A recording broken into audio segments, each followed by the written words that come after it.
Today I'm going to be reading And to Think I Saw It on Mulberry Street by Dr. Seuss. When I leave home to walk to school, Dad always says to me, "Marco, keep your eyelids up and see what you can see." But when I tell him where I've been and what I think I've seen, he looks at me sternly and says, "Your eyesight's much too keen. Stop telling such outlandish tales. Stop turning minnows into whales." Now what can I say when I get home today? All the long way to school and all the way back, I've looked and I kept careful track. But all that I've noticed except my own feet was a horse and a wagon on Mulberry Street. That's nothing to tell of. That won't do, of course. Just a broken down wagon that's drawn by a horse? That can't be my story. That's only a start. I'll say that a zebra was pulling a cart. And that is a story that no one can beat when I say that I saw it on Mulberry Street.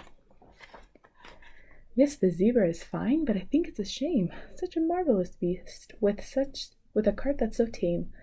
That story really would be better to hear if the driver I saw was a charioteer. And gold and blue chariots, something to meet, rumbling like thunder down Mulberry Street.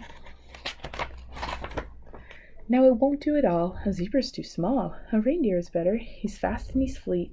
He'd look mighty smart on old Mulberry Street. Hold on a minute. There's something wrong. A reindeer hates the way it feels to pull a thing that's runs on wheels. He'd be much happier instead if he could pull a fancy sled. A reindeer in a sleigh? Say, anyone can think of that. Joe or Fred or Jack or Nat. Say, even Jane could think of that. But it isn't too late to make up one little change. A sleigh and an elephant. There's something strange. I'll pick one with plenty of power and size, a blue one with plenty of fun in his eyes.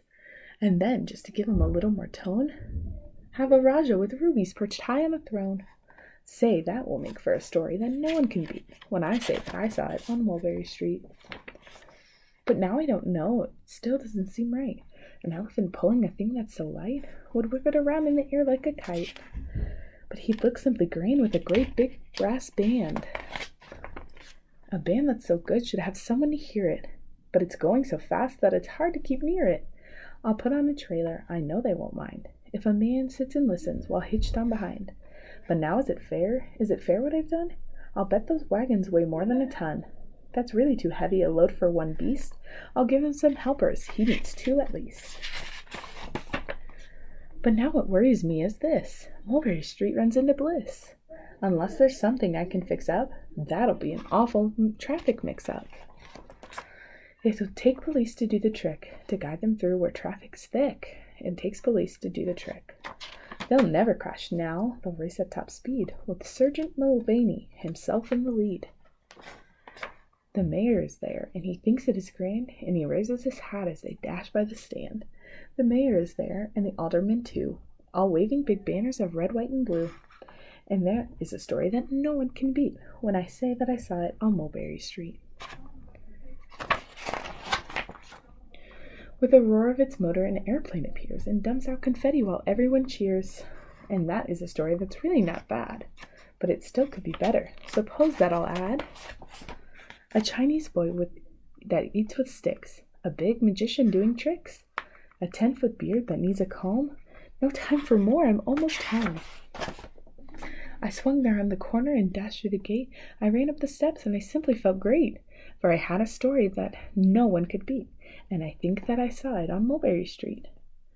But Dad said quite calmly, "Just draw up your stool and tell me the sights you saw on the way home from school." There's so much to tell I just couldn't begin. Dad looked at me sharply and pulled at his chin. He frowned at me sternly from there in his seat. Was there nothing to look at? No people to greet?